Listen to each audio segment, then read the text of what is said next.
할렐루야. 오늘 야고보 3장 1절에서 11절 말씀을 가지고 혀를 다스리라라고 하는 제목의 말씀을 가지고 말씀을 드리겠습니다. 언어는 하나님께 우리에게 주신 축복이라고 볼 수가 있습니다. 말과 언어는 하나님께서 사람에게만 주셨습니다. 물론 동물도 나름대로 의사소통을 하긴 합니다. 그래서 위협을 알리기도 하고 위협을 하기도 합니다. 그러나 그것은 사람의 언어와는 차원이 다른 거죠.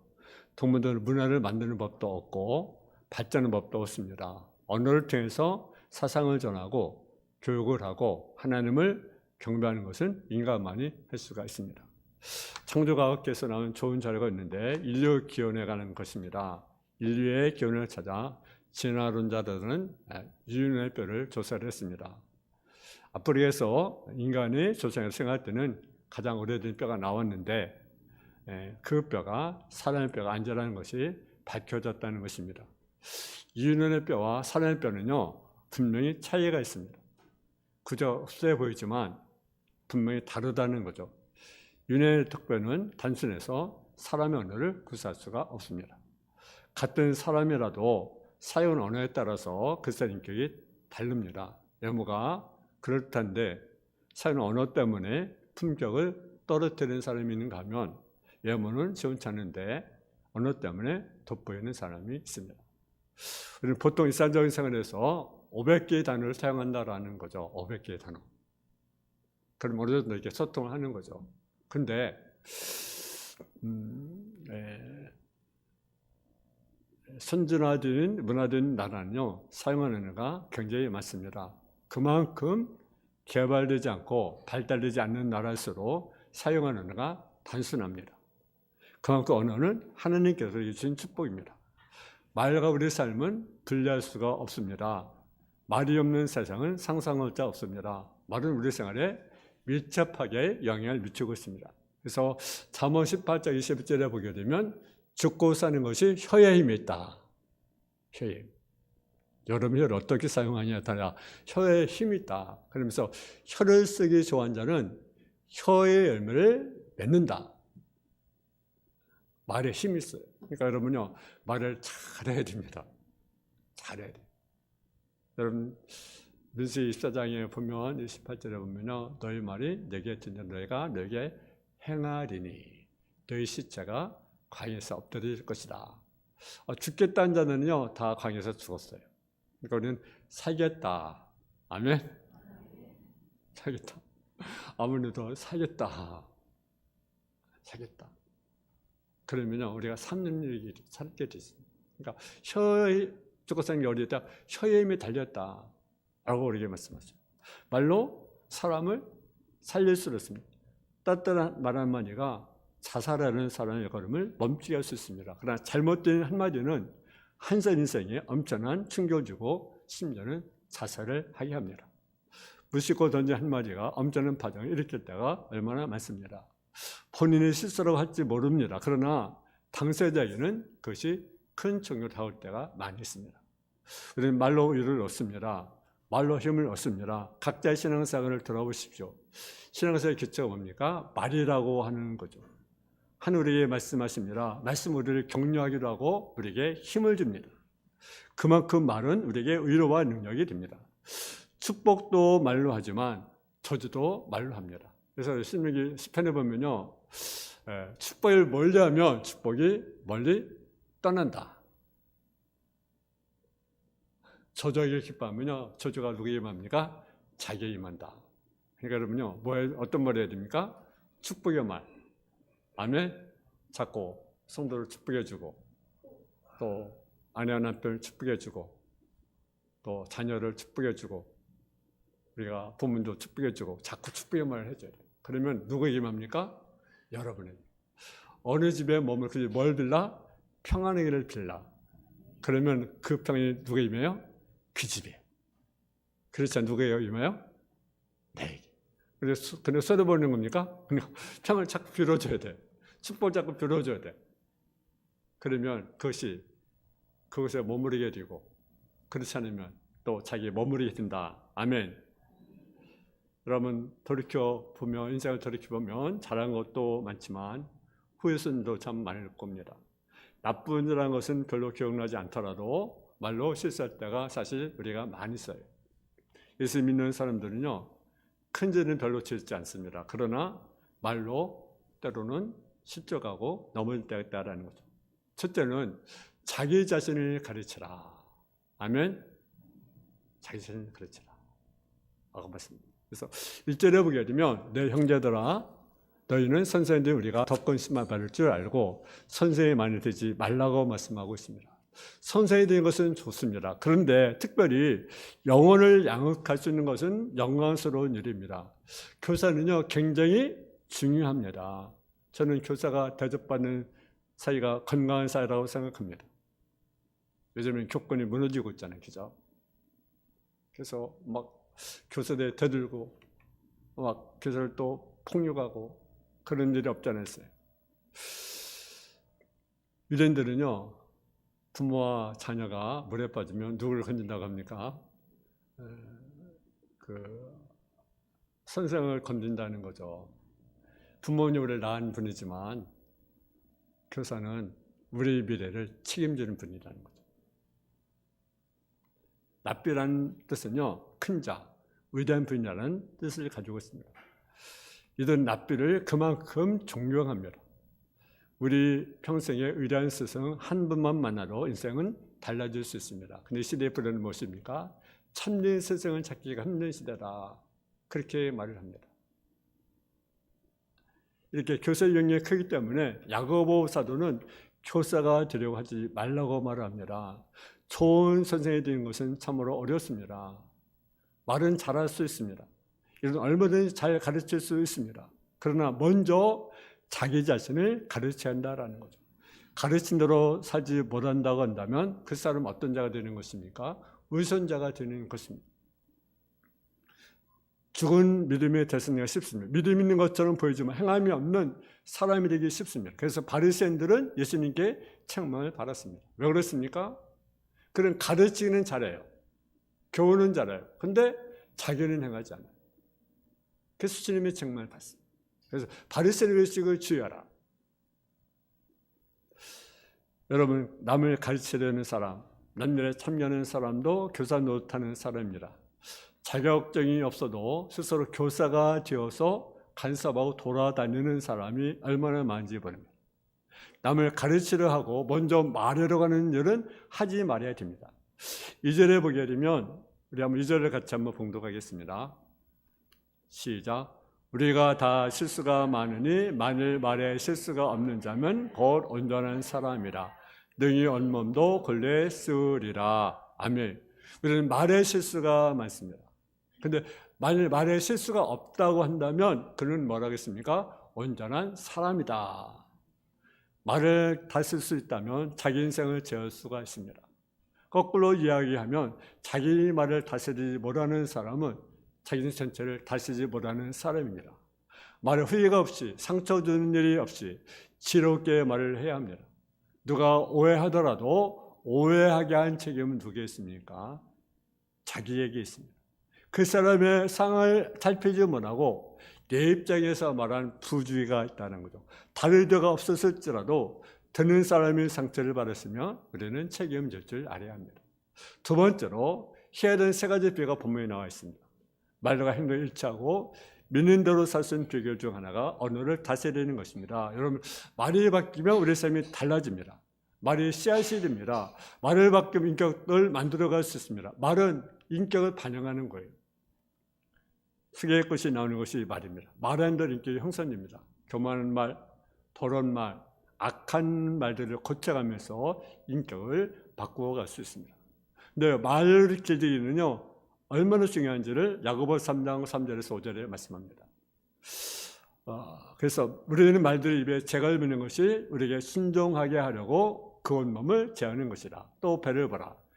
그렇게 크고 강표에 밀려가는 것들을 지기약은 혀로서 상대로 운행하나니 이와 같이 혀로 작은 지체를 큰 것을 자랑하느라. 보라 얼마나 작은 물이 얼마나 많은 나무를 태우는가.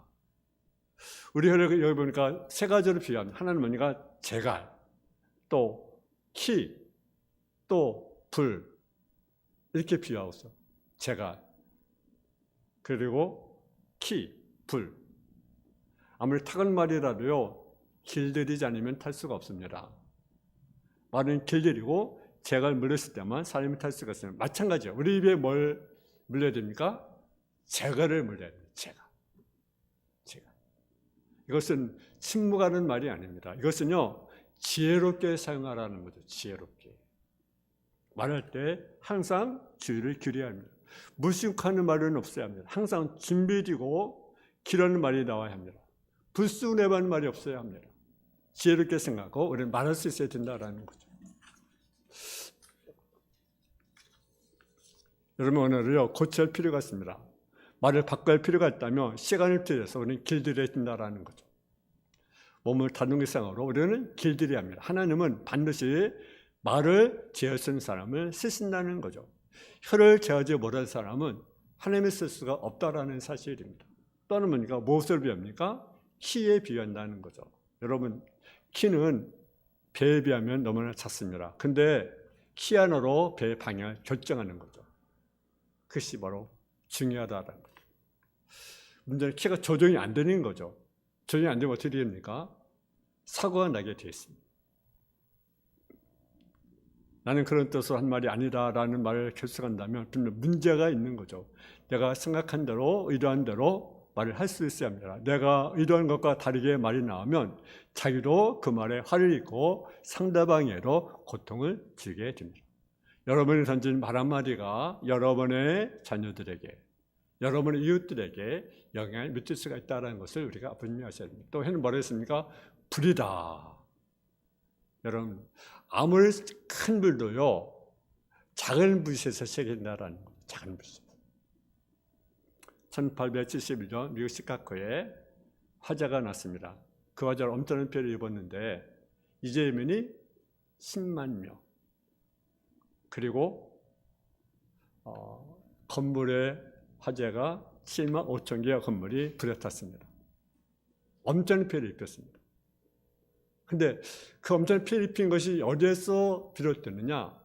작은 농장에서 불씨가 그렇게 수많은 사람들을 희생하고 수많은 재산의 피해를 가져오게 된 것입니다.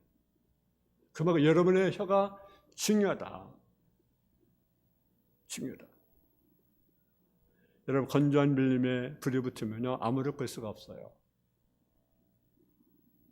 큰 비가 와서 스스로 꺼질 때까지 사람이 감당할 수 없는 불이 되고 맙니다. 이 불과 같은 것이 우리 혀라는 사실이죠. 말로 망한 사람이 참으로 많습니다. 말은 말이 몇 갑니까? 7일 간다고 하잖아요. 평소에 쌓았던 경력이 말 한마디로 무너지기도 한다라는 사실이죠. 그래서 다윗은 시편 141편에 이렇게 말씀합니다. 여호와여, 내 입 앞에 파천을 세우시고 내 입술의 문을 지키소서. 세 번째로 혀를 길들이게 해야 된다라는 거죠. 우리 한번 6절에서 8절을 같이 한번 봉독하겠습니다. 6절에서 8절 시작. 혀는 불이요 불의의 세계라. 혀는 우리 지체 중에 온몸을 더럽히고 생에 쓰려받기를 불사르나니 그 사는 것이 지옥불에서 나느니라. 여러 종류의 짐승과 새와 벌레와 바다의 생물은 다 사람이 길들일 수 있고 길들여 왔거니와 혀는 너희 길들일 사람이 없느니 쉬지 아니하는 악이요 죽인 독이 가득한 것이라. 아멘. 혀를 잘 길들여야 합니다. 여러분, 말에 재갈을 물리듯이 배의 길을 잡듯이 불을 다스리듯이 혀를 우리가 길들여야 된다라는 거죠. 6절에 보면 길들이지 않는 혀는 그러니까 불이요 불의 세계라. 모든 악과 더러운 말이 말로부터 나온다라는 거죠. 가족 간의 불화가 생긴 이유도 뭐 때문에 생깁니까? 말 때문에 생기는 것입니다. 길이지 않는 혀는 우리의 몸을 더럽히고 인생 자체를 뭡니까? 불사른다고 우리에게 말씀합니다. 이 모든 혀로부터 출발합니다. 누가 이런 말을 씁니다. 인간을 짓는 모든 죄는 반드시 혀가 있다. 혀로 죄를 짓게 만든다. 그렇게 말합니다. 잘못된 말이 우리 인생 전체를 불사른다고 합니다. 우리가 잘못된 말은 마귀의 도구가 됩니다. 영적 전의 도구가 뭡니까? 그것이 바로 말이라는 거죠. 말은요, 끊임없이 우리에게 뭘 씁니까? 불화살을 씁니다. 불화살. 보라살. 그 보라살은 우리를 참사하는 거죠. 거짓되고 길지 않은 말들의 마귀의 도구가 되고 지옥불처럼 우리 인생 자체를 망치는 결과를 가져오게 됩니다. 하나님의 통짜리 있지 않은 혀는요, 길들이는 짐승과 같습니다. 사람들은요, 많은 동물들을 길들입니다. 오늘도 본문에 말씀했잖아. 짐승들, 새, 벌레, 바다 생물들, 사람은 길들이잖아요. 그렇잖아요. 여러분 돌고래 보세요. 막 춤도 추고 그죠?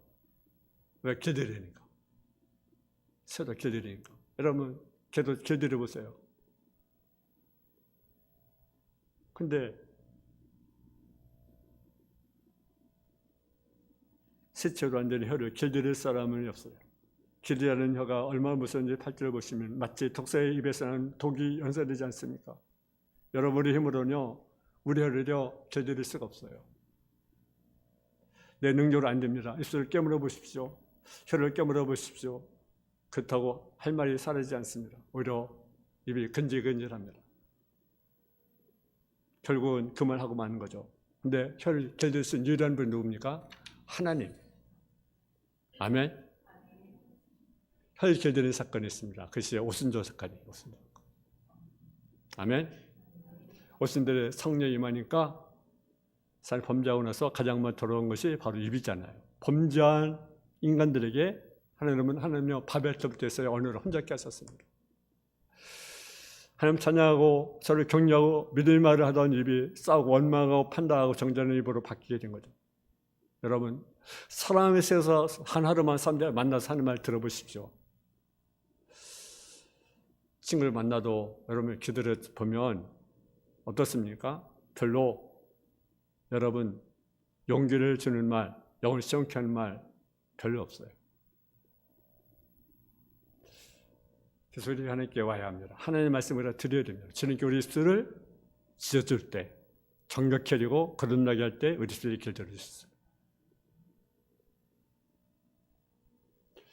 네 번째로 아름다운 입술의 열매를 맺어야 된다라는 거죠. 여러분 오순절에 그대 생님하니까요, 무엇이 바뀌었습니까? 언어가 바뀌었습니다. 우리는 길에 성령을 받아야 됩니다. 수차자는 방탕한 것이니 오직 성령 충만을 받아라. 우리 성령 충만을 받아요. 길에서 성령의 능력을 받을 때 우리 언어가 달라질 수 있어요. 방언을 지르는 하나님의 행하신 큰 일입니다. 그래서 하나님을 높였습니다. 성령 임하면요, 내가 높이는 것이 아니라 내가 높아지는 것이 아니라 누가 높여집니까? 하나님. 오순절 사건이 그것입니다. 하나님 높였어요. 그 사람이 변화가 일어났어요. 그러나 가장 먼저 무엇이 바뀝니까? 말이 바뀌는 거예요. 말이 바뀌는 거예요. 내가 말이 바뀌지 않았다면 아직도 내가 거듭나지 않았는지를 한번 점검해 봐야 합니다. 여러분 거듭나지 않았을 수 있다는 거예요. 여러분의 믿음이 가짜일 수 있다는 거예요. 참으로 거듭나면 말이 바뀌게 되어 있습니다. 언어가 바뀌게 되어 있습니다. 군대 언어가 있듯이 그리스도만의 언어 문화가 생기기 마련입니다. 각 집단만을 사는 단어가 있습니다. 제가 군대를 갔는데 군대를 가서 이제 훈련을 받고 이제 그런 이제 교회를 가니까요, 날 뭐라고 부르냐면요, 형제님. 얼마나 좋습니까, 형제님. 이등병이라고 하지 않고 형제님. 우리 주님 안에 한 형제 자매입니다. 아멘. 형제가 높아요. 동감이 어찌 그리서는 아름다운 거. 현업해야 되잖아요. 현업. 저렇게는요, 그들은 하나가 되었습니다. 성령 받으니까 하나가 되고 하나님을 높이고 하나님께 영광을 올려드리는 그들의 모습을 우리가 보잖아요. 야고보서 3장 9절 12절에 보게 되면 우리 한번 같이 한번 봉독하겠습니다. 야고보서 3장 9절에서 12절 시작. 이것으로 우리가 하나님을 찬양하고 또 이것으로 하나님의 명사대로 지음 받은 사람을 저주한 하나님에서 찬송과 저주가 나오는도다. 내 형제들아, 이것이 마땅하지 아니하니라. 샘의 한 구멍으로 어찌 단물과 쓴물을 내겠느냐. 내 형제들아, 어찌 무화과 나무가 감람 열매를, 포도나무가 무화과를 맺겠느냐. 여호와 같이 짠물이 단물을 내지 못하느니라. 아멘. 우리가 그리스도를 하면서 어떻게 한 입에서 찬송과 저주가 한 입에서 말할 수 있겠는가? 어떤 찬양하다가 기도하다가 어떤 막 판단하고 비판하고 저주하다가 여러분 그럼 되겠습니까? 한 샘에서 쓴물이 나오더니 단물이 나오는 데인데 어떤 데 쓴물 나왔다가 단물 나왔다 그럼 되겠습니까? 이상하잖아요, 그죠? 이물이 좋대 그래서 생수가 좋대 그래서 받았는데 갑자기 이물이 바꿔가지고 쓴물로 막 바뀌면 어떻게 되겠습니까? 실망할 거 아니에요, 그죠? 그리스도의 손을 하나님께 찬양, 우리가 하나님께 영광, 하나님께 기도, 아름다운 입술이 되지 않겠습니까?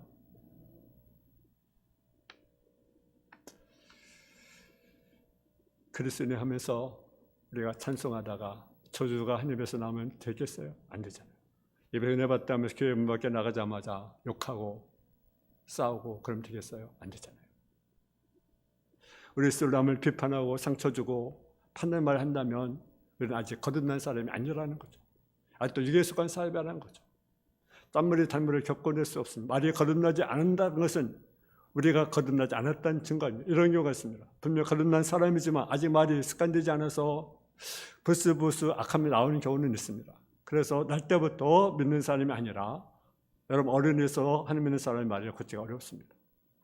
여러분 우리는 아름다운 입술, 입술이 아름다워져야 된다는 거죠. 마지막으로 하나님 우리를 들으신다. 아멘. 하나님 들으신 분이시다 라는 사실이죠. 이것을 기억해야 됩니다. 하나님은 나의 입술의 모든 말과 마음의 묵상을 바르십니다. 예배 시간에 기도하고 찬양만 들으신 것이 아니라 하나님 우리의 언어도 하나님 들으신다. 이것을 우리가 인식해요. 하나님 내 언어를 들으신다. 내 말한 걸 들으신다. 듣고 계시다. 그래서 내 입술에 나는 모든 말이 기도와 같아야 된다는 거죠. 이렇게 될 때 우리가 하나님이 복을 전하는 사람이 될 수가 있습니다. 기도하십시오.